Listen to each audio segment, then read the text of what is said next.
Assalamualaikum warahmatullahi wabarakatuh. Saya Kristopan, Ketua Yayasan Keluarga Indonesia Maju. Jadi kita selama ini beraktivitas di Batam, Provinsi Kepulauan Riau. Jadi selama ini seiring berjalan waktu sejak kita mendirikan Yayasan Keluarga Indonesia Maju ini, banyak dinamika sosial yang kita perhatikan yang menjadi masalah di lingkungan warga masyarakat kita, terutama di bidang pendidikan. Kita melihat bahwa pelajar-pelajar kita, kaum muda kita, kaum muda terdidik khususnya, itu bersekolah, mengikuti perkuliahan, mereka belum memiliki pemahaman yang konkret tentang tujuan pendidikan yang mereka ikuti. Jadi sekolah ya sekedar sekolah, kuliah ya sekedar kuliah, mengejar nilai di atas kertas dan gelar sarjana. Padahal pendidikan ini adalah sarana untuk pengembangan diri insan-insan akademis ini. Di sana mereka menata diri, membangun branding mereka, branding diri sebagai apa, mau jadi apa saya, dan menjaga, menghimpun pertemanan di lingkungan sosial. Jadi jika ini terjaga, terawat dengan baik, insya Allah ketika mereka selesai pendidikan, punya teman banyak, kemudian pemahaman akademisnya juga bagus, kemudian pandai berkomunikasi, menguasai bahasa teman-temannya. Jadi ketika dia berkomunikasi akan lebih nyaman, lebih nyambung. Saya pikir kalau pelajar-pelajar kita ini mampu menguasai bahasa asing atau bahasa ibu teman-temannya, mereka akan lebih mudah mendekatkan diri. Kemampuan berkomunikasi seorang pelajar itu penting. Itu kompetensi dasar nomor satu yang harus dikuasai oleh kaum muda kita, kaum pelajar khususnya. Seorang pelajar ini juga dia harus menguasai teknologi informasi, terupdate. Seperti sekarang zaman internet, zaman sosial media, mereka juga harus mampu menguasai konten-konten sosial media. Entah itu bikin video, editing foto, kemudian menggunakan Instagram, Facebook, ya kan, YouTube. Jadi dengan demikian komunikasi mereka akan lebih terbuka. Pemikiran-pemikiran mereka, karya-karya mereka akan lebih mudah untuk dipromosikan. Orang tahu tentang siapa kita, siapa pelajar kita melalui hasil karyanya itu.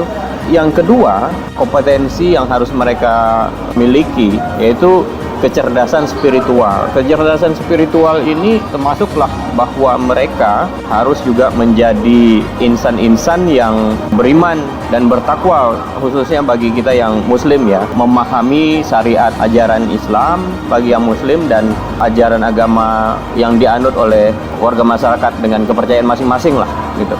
Kecerdasan spiritual ini juga akan menunjang kecerdasan intelektual dan emosionalnya tentunya. Jadi mereka mau bicara apa, mereka mau melakukan apa, jika itu didasari dengan fondasi kecerdasan spiritual, pemahaman agama yang baik, insya Allah semuanya akan selamat lah. Bagi pelajar-pelajar kita, mereka harus paham itu. Al-Quran itu jangan hanya dibaca, tapi baca juga dengan bahasa Arab dan maknanya. Ketika mereka membaca, mereka memahami substansi dari setiap ayat yang mereka baca. Nah, dari situlah kemudian mereka memahami apa yang harus dilakukan, apa yang diajarkan di dalam Al-Quran, dan apa yang harus mereka lakukan sehari-hari. Karena di Al-Quran itu semua diajarkan, dari bangun tidur sampai kita tidur lagi. Itulah yang menjadi landasan kita dalam kehidupan sehari-hari. Nah, jadi kecerdasan spiritual ini harus kuat, harus berimbang bagi semua pelajar dan kaum muda muslim, mulai dari saat ini dan ke depannya. Kemudian kompetensi nomor 3 manusia-manusia unggul yang kita harapkan adalah tubuh yang sehat dan memiliki kemampuan bela diri.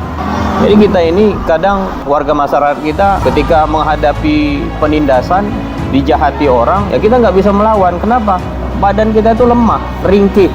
Bagaimana cara kita membangun tubuh yang kuat? Ya kita harus makan teratur, jangan malas-malas makan. Ini kadang pelajar kita ini malas makan, belum apa-apa udah sakit mah.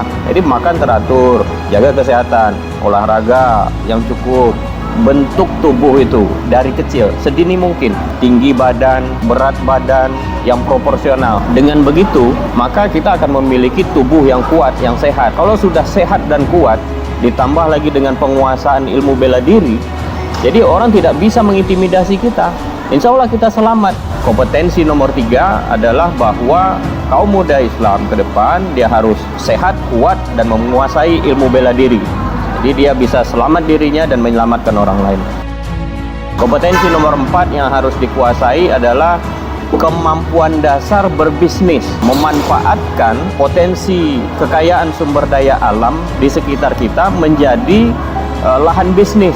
Kaum muda ke depan itu harus cerdas mengelola potensi kekayaan alam, memanfaatkannya menjadi sumber penghasilan. Jadi misal nelayan mereka menangkap ikan, ada yang bisa dijual langsung ke pasar, kadang ada juga yang dikelola oleh istri-istrinya, istri para nelayan ini. Mereka olah lagi menjadi kerupuk ikan, menjadi ikan asin, ada yang ikan kering yang tawar atau cumi kering. Nah, produk-produk seperti ini kalau kita pasarkan dengan baik dan benar itu menjadi produk yang mahal, laku dijual, banyak yang butuh gitu. Jadi itu bisa jadi lahan bisnis. Ketika kita bicara Batam, orang berkunjung ke Batam, apa yang dibawanya pulang gitu? Oh, ini Batam negeri maritim nih, laut. Nah, jadi apa oleh-oleh khas Batam seharusnya? Ya hasil olahan, hasil laut mestinya. Entah itu ikan bilis, entah itu kerupuk ikan, entah itu cumi kering, ya kan? Nah, ini kan menjadi peluang bisnis yang bisa dikelola oleh kaum muda, pelajar kita. Nah, dengan demikian, generasi kita ke depan tentu dia akan menjadi generasi pebisnis, orang-orang yang maju. Belum lagi dia selesai pendidikan sudah menjadi pengusaha. Itu kan jadi catatan yang bagus di negeri ini, bahwa warganya menjadi orang-orang yang maju. Itulah yang kita harapkan di Yayasan Keluarga Indonesia Maju ini. Karena itulah kemudian kita selenggarakan kelas pencerah tunas baru Keluarga Indonesia Maju. Ini merupakan bagian dari program pengembangan karakter dan peningkatan kapasitas pemuda di Kepulauan Riau yang diselenggarakan oleh Yayasan Keluarga Indonesia Maju ini. Insya Allah kita berharap dengan kegiatan-kegiatan seperti ini, kemudian kaum muda kita di Batam khususnya Kepulauan Riau ini menjadi generasi-generasi baru, tunas-tunas baru yang maju, memiliki kualitas unggul, kualitas terbaik, yang kecerdasan intelektual, emosional, dan spiritualnya berimbang, insya Allah.